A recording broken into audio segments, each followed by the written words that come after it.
Lately I've been feeling bad for the KDX. It doesn't run right and someone needs to help it. That someone is not me.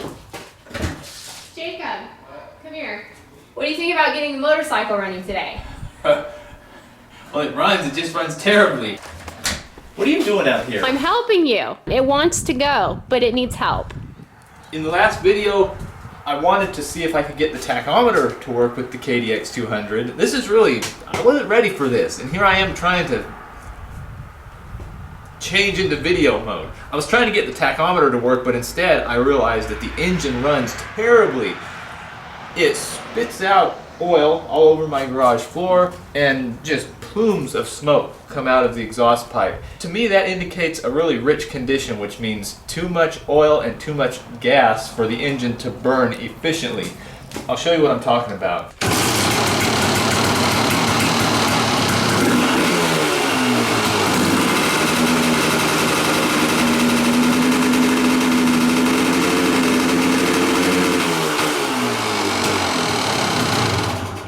It's a relief that I'm not standing there.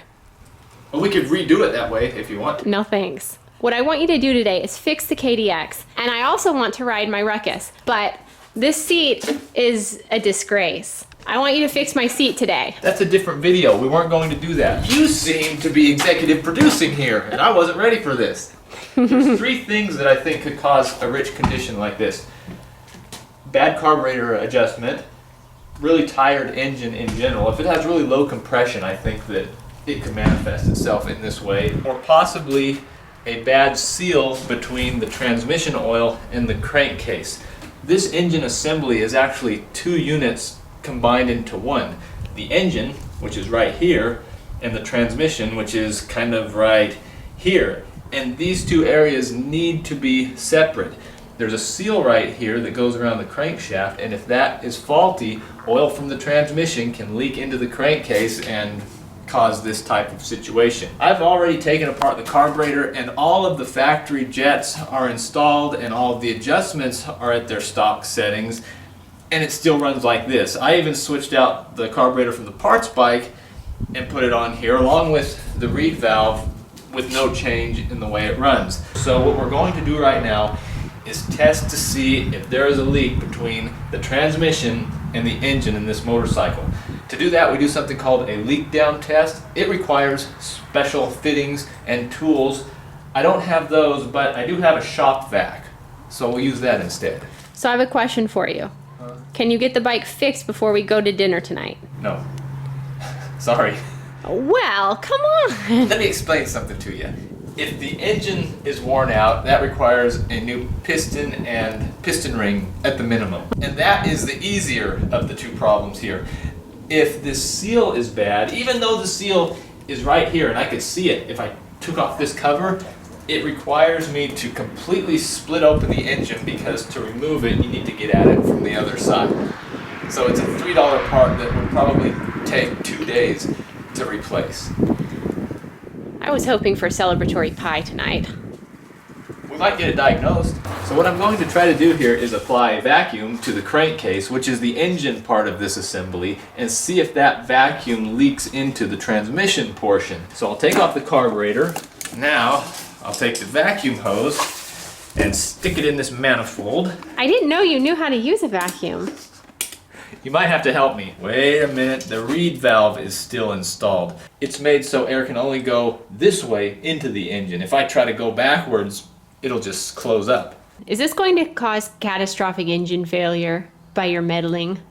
I don't know if this will be what causes the catastrophic engine failure. Okay, no more reed valve. Next thing I need to do is plug up this exhaust pipe. I can't believe you're using duct tape and a vacuum to diagnose an engine. You need to spend more time with me. So to run our test, I have a piece of clear hose connected to the transmission breather line, and I'll stick this into some old gas. Or is it Dr. Pepper? That's hard to say. Which one's healthier? So now if I turn on the vacuum cleaner and I see gas being drawn up through this hose, I know that there is a leak between the engine and the transmission. Ready to go? I'm ready. Minor detail. I'm sorry, but this is what it has come to. Look,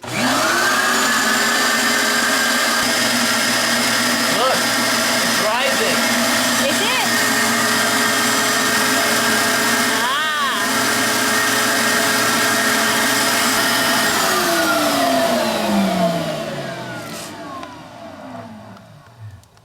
I think that proves that some of that vacuum is leaking through into the transmission. The last thing I want to do is take this cover off. Oh my, this is bad news. Fuel in the bottom of this cover means that this seal is faulty 100%. Could it just be that seal? Either way, it's a complete engine teardown. Oh. No, I think that that seal is bad too. Maybe that's why they sold it for $200. So I think the first thing to do is go back here and dig the engine out of the parts bike, and maybe there's some chance that it'll save the day. So before I spend any time on this engine, I want to test to see if this lower end bearing is good. When there's catastrophic failure like this up at the top end, we want to be sure that it didn't ruin anything down here as well. So I'm feeling for any movement in the up and down direction on this bearing right here. Feels pretty good. I think you're coming out. How's your mood today? Positive. Really? Mm-hmm. I need to snap out of it. I've been dragging. You know what we're going to do? Today, Thanksgiving, it will run again. Okay. For better or worse. I'm taking this engine out. I'm putting the cylinder and piston from that one on here. We're starting it up. Can you do that? I can do it. And It's like 1:30. And then, in the next video, we'll get the tach to work. And after that, more wonderful things. It's all in your mind. You know what's funny is I told you today we should get the KDX running.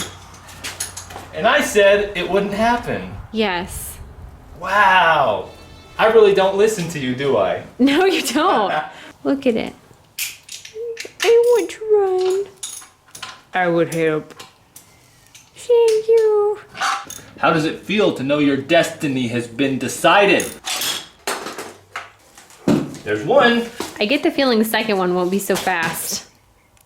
Positive. We're thinking positive today. What's the first step over here? Getting this gas out of the way so I don't tip it over. Despite my tendency toward dirty garage floors, I'll drain the radiator fluid out of this. You mean on the floor? Into a pan. That's a two-stroke.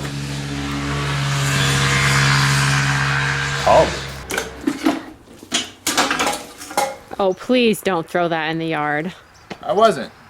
You're gonna make it into soup, right? I want to mention before I dig into this engine too much that when you're looking at a motorcycle that you might buy, it's always helpful to look at the condition of the fasteners on the engine and the motor mounts.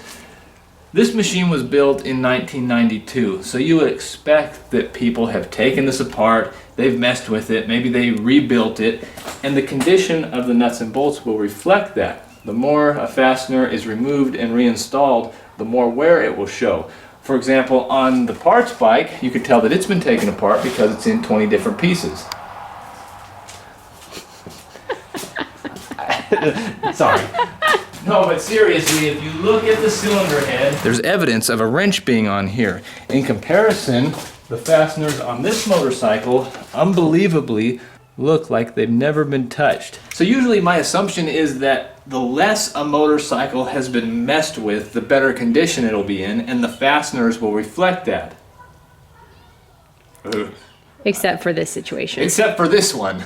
Well, maybe they're both junk, though. Yeah, let's keep our minds open. Yeah. There it is. So what we need to do here is transfer this top half of the engine over here. I'm really curious to see what the cylinder and piston look like, even though that's not the primary reason we're getting into this thing. Is this table sagging or is it just you? Whoa! Look how clean that is. Come here. Please.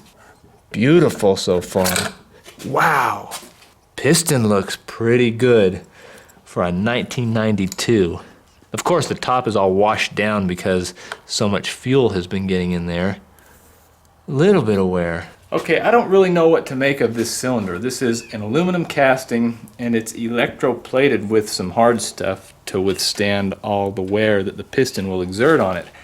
I can't tell if this portion right here is the original plating and it's completely worn away on the sides here where you can see the piston was running up and down, or if it's just a little bit discolored here and the plating is still intact. I don't think it really matters though. I'll pop this on that motor and see what happens. Let's not get too academic about this thing. I feel like you should have compression checked this. Maybe I should have, but we're committed now. I'll take the piston off, put it on that motor, then slap this thing on. Both of the pistons are off, but this has sat open for a number of months, so I'm going to spray some oil down in here and try to wash any debris out that might have accumulated. As I'm putting these parts together, I'm applying a light coating of motor oil just to sustain them until the oil in the premix takes over. So let's see if I can get this on the first try. Will you keep the camera rolling? Yes.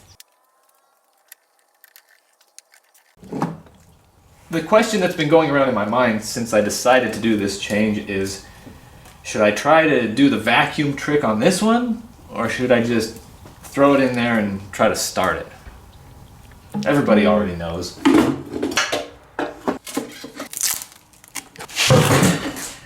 Okay, I'm really hoping for a Thanksgiving miracle here.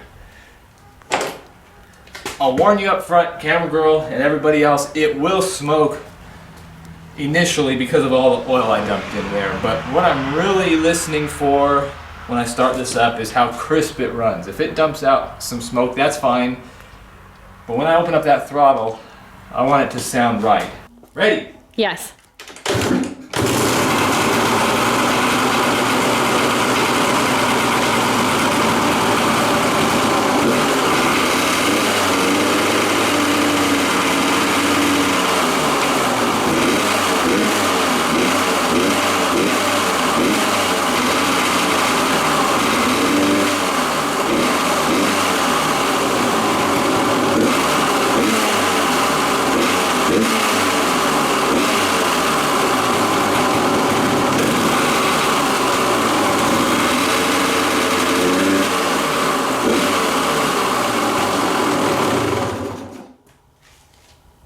I don't know, too early to tell. Let's go eat some turkey. I'm sorry, no, we can't go yet. Why does it run so bad? I don't know. I went to AutoZone. I got a compression tester. I don't know what else it could be, but low compression. I've switched carburetors. I've switched bottom ends. Cylinder and piston is the only thing that's the same. That's a frustrating package to open, especially when you're in a bad mood. So how does this work? China special here. I didn't even want to buy this, but I need to know. I think factory spec on this is between 150 and 190 psi. It runs so rich. I'll probably do this compression test and there will be oil in here by the time I'm done. So once and for all, here we go. You watch the gauge, camera girl.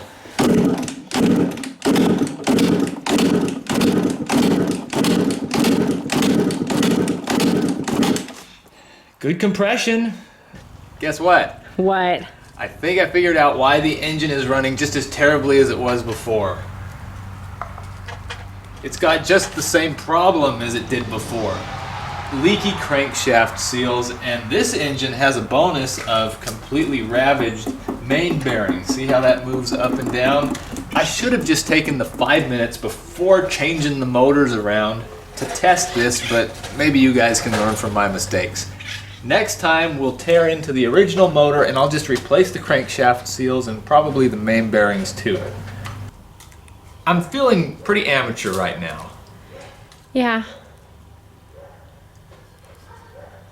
Nothing to say. I thought we were agreeing. This is real life. This is how it happens, and we've got a lot of motivation here and enough knowledge to get into some trouble. Thanks for sticking with me, camera girl. Of course. Thanks for watching.